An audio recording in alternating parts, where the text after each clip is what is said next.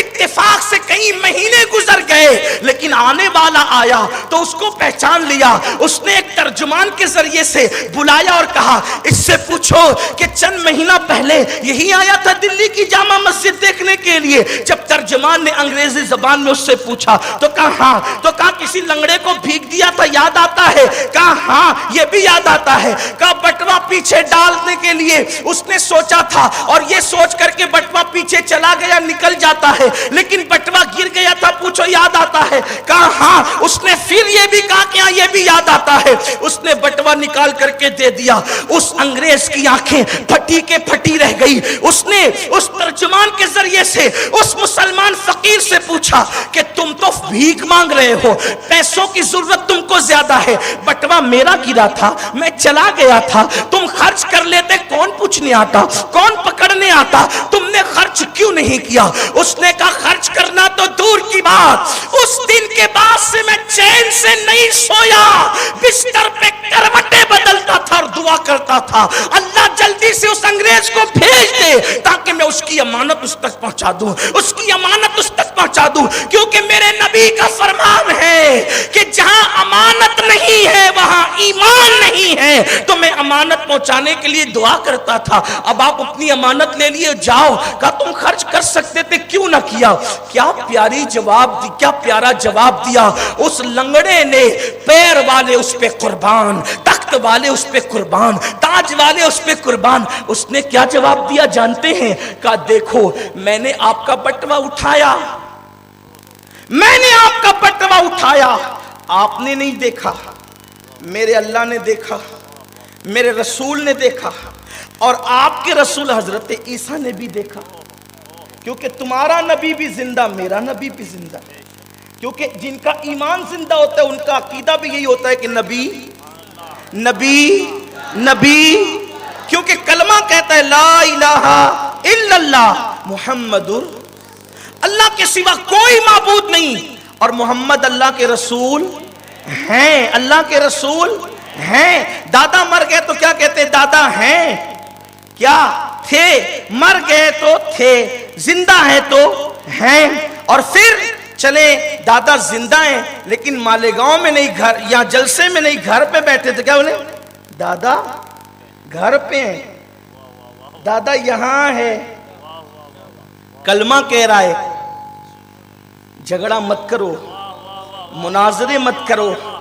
ابو بکر کا کلمہ یہی تھا، عمر کا کلمہ یہی تھا، عثمان کا کلمہ یہی تھا، علی کا کلمہ یہی تھا، سعد کا کلمہ یہی تھا، سعید کا کلمہ یہی تھا، طلحہ کا کلمہ یہی تھا، زبیر کا کلمہ یہی تھا، ابو عبیدہ کا کلمہ یہی تھا، سعد ابن ابی وقاص کا کلمہ یہی تھا، سعید بن زید کا کلمہ یہی تھا، ابو ہریرہ کا کلمہ یہی تھا، بلال کا کلمہ یہی تھا، اما عائشہ کا کلمہ یہی تھا، سیدہ فاطمہ کا کلمہ یہی تھا، امام حسین کا کلمہ یہی تھا۔ ہمارا بھی کلمہ یہی ہے، اس وقت بھی نبی ہیں، آج بھی نبی۔ اس فقیر نے کہا انگریز اللہ نے دیکھا تیرے نبی نے، اور وہ میرا بھی نبی ہے، عیسیٰ نے دیکھا، اور میرے نبی محمد الرسول اللہ نے بھی دیکھا۔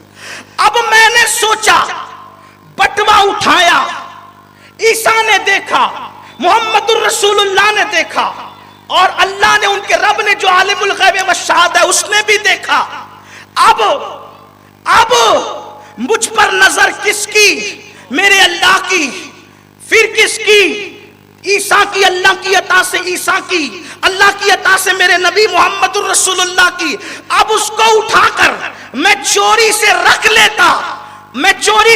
لیتا اور تیرے نبی میرے نبی کو دیکھتے، تیرے نبی میرے نبی کو دیکھتے تو میرا نبی تیرے نبی کے سامنے شرمندہ ہو جاتا، میرا نبی تیرے نبی کے سامنے شرمندہ ہو جاتا، کیونکہ ہر نبی ہمارا نبی ہے، لیکن بتانے کے لیے میرا نبی تیرے نبی کے سامنے شرمندہ ہو جاتا۔ یا یوں ہوتا کہ آپ کی امتی نے میرے امتی کا جو ہے وہ بٹوا چرا لیا ہے، تو چونکہ غلطی بیٹا کرتا ہے لیکن شریف باپ کی گردن نیچے ہو جاتی ہے، تو میں نے سوچا تھوڑا سا بٹوا مل جائے گا، ہفتے 15 دن کا کام بن جائے گا، مگر نبی کی گردن نیچے ہو جائے گی، تو میں نے سنبھال کے رکھا تاکہ مصطفیٰ جان رحمت عیسیٰ کو کہہ سکے کہ دیکھ میرا امتی کتنا امانتدار ہے کہ غریب ہے مگر چور رہی ہے، میرے نبی کا سر فخر سے اونچا ہو جائے۔ سبحان اللہ، نعرہ تکبیر، نعرہ رسالت، نعرہ حیدری، مذہب اسلام، علماء اہل سنت۔ مسلمانوں کیا ہو گیا؟ نبی کے نام پہ جان قربان کرنے کی بات کرنے والوں کیا ہو گیا؟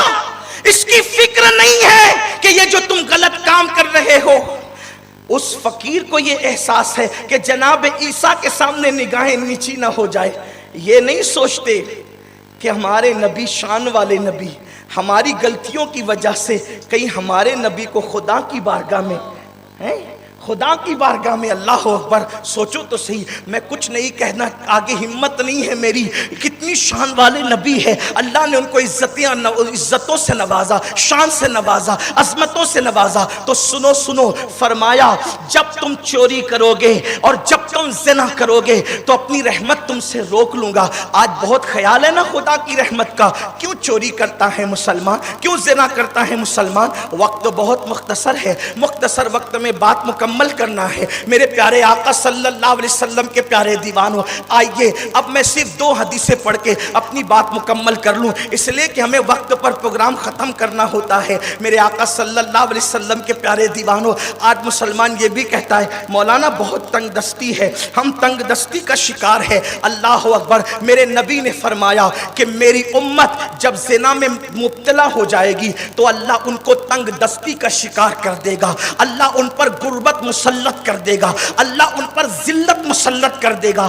آج میری قوم کے 16 17 سال کی عمر کے جوان لڑکے اور لڑکیاں گندی فلموں کو دیکھ کر ہوٹلوں پہ جا کے آوارہ گردی کر رہے ہیں، پارکوں میں جا کے آوارہ گردی کر رہے ہیں۔ اللہ اکبر، لوگ چہروں پہ داڑیاں رکھ کر لڑکیوں کے ساتھ گندگی کر کے اس کی فوٹو وائرل کر رہے ہیں۔ کتنی بے غیرتی ہے، کتنی بے حیائی ہے، مرنا نہیں ہے، اللہ کو منہ نہیں دکھانا ہے۔ اللہ اکبر، میرے آقا صلی اللہ علیہ وسلم کے دیوانوں، اللہ کے حبیب غیب دا نبی صلی اللہ علیہ وآلہ وسلم فرماتے ہیں، حدیث پاک کا مفہوم ہے، اللہ کے حبیب فرماتے ہیں کہ میری امت عزت کے ساتھ رہے گی، میری امت وقار کے ساتھ رہے گی، میری امت شان و شوکت کے ساتھ رہے گی۔ کب تک؟ جب تک ان کے اندر زنا عام نہیں ہوگا۔ جب ان میں زنا عام ہو جائے گا ان کی عزت چلی جائے گی، ان کا وقار چلا جائے گا، ان کا راحت و آرام چلا جائے گا، اور اللہ ان پر اپنا عذاب مسلط فرمائے گا، وہ اللہ کے عذاب کے مستحق قرار دے دیے جائیں گے۔ آج کتنے وہ جوان ہیں جنہوں نے اپنے آپ کو زنا سے بچا رکھا ہے، فلمیں دیکھتے ہیں، گندی غزلیں اور گانے سنتے ہیں، سیریل دیکھتے ہیں، اور آج کل تو اتنی بے حیائی ہو گئی اب کوئی کسی کو روکنے کے لیے بھی تیار نہیں۔ اللہ کے رسول صلی اللہ علیہ وسلم نے جوانوں سے مخاطب ہو کر کہا تھا، اے نوجوانان اسلام، جس جوان نے اپنی جوانی میں اپنے آپ کو زنا سے بچا لیا میں اس کو جنت کی بشارت دیتا ہوں۔ تم اپنے آپ کو جوانی میں زنا سے بچا لو، اللہ کے رسول نے جنت کی بشارت دی۔ آج کل لڑکا لڑکی کی دوستی عام ہو گئی، اس کو عیب نہیں سمجھا جاتا. فون پر گفتگو، واٹس ایپ کی چیٹنگ اور چیٹنگ، فیس بک پر گفتگو، سمجھو تو صحیح یہ تم اچھا نہیں کر رہے ہو. اس لیے کہ جوانی میں پاپ کرنا اچھا لگتا ہے، لیکن اللہ رب العزت نے ارشاد فرمایا جو جوانی کو گناہ کے اندر گزار دے گا ہم اس پر ذلت اور غربت مسلط کر دیں. جب جوانی ڈھلتی ہے نا تو پاپ کی وجہ سے پھر تم پہ غربت آتی ہے، مسلط آتی، کھانے کو محتاج ہو جاتا ہے انسان. اللہ کے رسول فرماتے ہیں زانیوں پہ 3 عذاب آتے ہیں. ایک تو ان کے چہرے کا نور چھینا جاتا ہے، دوسرا ان کی روزی کی برکت چھینی جاتی ہے، تیسرا اللہ تعالیٰ ان کی عمر کو کم کر دیتا ہے، اور ایک مقام پہ فرمایا ان کی عزت گھٹا دی جاتی ہے. تو میں جو 2 حدیثیں پڑھنے چلا تھا، خدا کے لیے یہ جرم مت کرو. مجھے نہیں معلوم کہ میری قوم مجھے بخشے گی یا گالیاں دے گی، لیکن ایک بات میں ضرور کہوں گا، اگر زنا سے بچنے کے لیے اگر یہی صورتحال ہے کہ ایک شادی پر یا ایک بیوی پر تم کو سیرابی نہیں ہوتی اور اطمینان نہیں ہوتا تو زنا مت کرو. اسلام نے راستہ بتا دیا کہ ایک پر سیرابی نہیں ہے تو دوسری کر لو، اچھے سے تیسری کر لو، چوتھی کر لو. یہ جو 100 کارڈ متقی بنے ہو نا، دکھاوے کے متقی، کوئی دوسری بیوی کرتا ہے تو پورا گھر مخالفت کرتا ہے، اور زنا کر کے پکڑاتا ہے تو پورا گھر اس کو بچانے کی کوشش کرتا ہے. زنا کرنے والے کی تائید کر رہے ہو، نکاح کرنے والوں کو اتنا اچھوت جانتے ہو کہ اس کو گھر سے باہر نکال دیتے ہو. اسلام نے یہ راستہ اسی لیے بتایا تھا کہ ہر ایک کی بھوک ایک روٹی میں نہیں ختم ہو سکتی. تو اسلام کہتا ہے ایک روٹی میں تیرا پیٹ نہیں بھرتا تو چرا کے مت کھا، دوسری روٹی حلال طریقے سے کھا سب کے سامنے، تیسری کھا، چوتھی کھا. لیکن اگر 4 کی بھوک ہے، ایک ہی پہ صبر کرے گا تو اجر پائے گا. صبر کر سکتا ہے تو صبر کر، روزے رکھ کر کے ظاہر کر سکتا ہے اپنی طاقت تو روزے رکھ کر کے اپنے نفس کو مار. اور اگر اس پر یہ تجھے خوف ہے کہ اس سے نہیں معاملہ حل ہوگا، اتنا غلبہ ہے طاقت اور قوت کا اور خواہشات کا کہ زنا میں مبتلا ہوگا، تو زنا کی بجائے شرافت سے دوسری اور تیسری اچھے راستے سے کر لو. اور اپنی ماں اور بہنوں سے کہتا ہوں اگر آپ کے شوہر کو ایک پر اطمینان نہیں ہوتا تو آپ خوشی سے دوسری تیسری کی اجازت دو. اس سے بہتر ہے کہ تمہارا شوہر زانی کہلائے، تم فخر سے کہہ سکتی ہو میرا شوہر دوسری بیوی کا شوہر ہے لیکن الحمدللہ وہ زانی نہیں ہے. بچوں سے کہتا ہوں اپنے باپ کو مشورہ دو کہ ایک پر اطمینان نہیں تو ابا دوسری خود کر لیں، تاکہ تم فخر سے کہہ سکو میرے باپ کی 2 بیویاں مگر میرا باپ زانی نہیں ہے.